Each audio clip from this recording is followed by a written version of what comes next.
నాయుడు గారికి సవినిగా విజ్ఞప్తి చేస్తున్నాం. వచ్చే స్వతంత్ర దినోత్సవ వేడుకల నాటికి దాదాపు 80%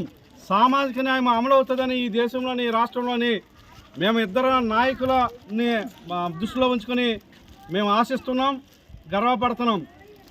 ఈరోజు ఈ స్థాయిలో నా ఎస్టీ కులం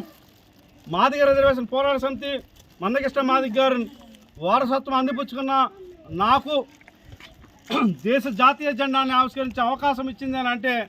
అది మా నవయుగ అంబేద్కర్ మహనీయుడైనటువంటి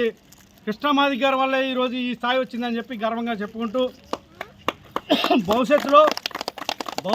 ఖచ్చితంగా కృష్ణమాదిగ గారు నా ఎస్టీల కోసం కూడా ఏదైనా లోటు ఉంటే దాని మీద పోరాటానికి ముందుకెళ్ళే అవకాశం ఉన్నదని చెప్పి ఏకలవ్యని జన్మదిన వేడుకల సాక్షిగానే మేము ఆ రోజు మా ఎస్టీ వర్గీకరణ పూర్తయిన అనంతరం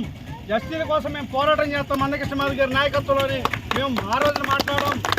ఎస్టీ వర్గీకరణ అనుకూలంగా సుప్రీంకోర్టు సామాజిక న్యాయం అమలు చేయండి, రాష్ట్రాలకు అధికారం ఉందని చెప్పి ఎప్పుడైతే తీర్పిచ్చిన మరుసటి రోజునే నా ఎస్టీ కులాల సంబంధించిన రిజర్వేషన్ అంశం కూడా తెర మీదకి వచ్చిన అంశాన్ని ఈరోజు నేను గుర్తు చేస్తూ భవిష్యత్తులో ఎంఆర్పిఎస్ నా ఎస్టీల కోసం కూడా పోరాటాన్ని ముందుకు తీసుకెళ్ళబోతుందని మందకృష్ణ మాదిగ నాయకత్వంలో నేను చెప్పి మరి మీ అందరికీ అండగా ఎంఆర్పిఎస్ అండగా ఉంటుందని చెప్పి మందకృష్ణ మాదిగ నాయకత్వం మీకు అండగా ఉంటుందని చెప్పి తెలియజేస్తూ ఇంత ఘనంగా జరుపుకుంటూ ఎంఆర్పిఎస్ నాయకుడితో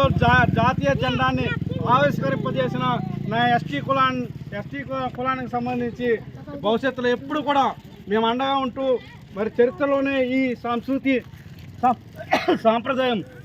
గొప్ప నాంది పలకడానికి అవకాశం ఉందని చెప్పి తెలియజేస్తూ మరొకసారి నా అక్క చెల్లెళ్ళందరికీ స్వతంత్ర దినోత్సవ శుభాకాంక్షలు తెలియజేస్తూ నా పిల్లలందరికీ కూడా స్వతంత్ర దినోత్సవ ఆశీస్సులు అందజేస్తూ సెలవు తీసుకుంటున్నాను.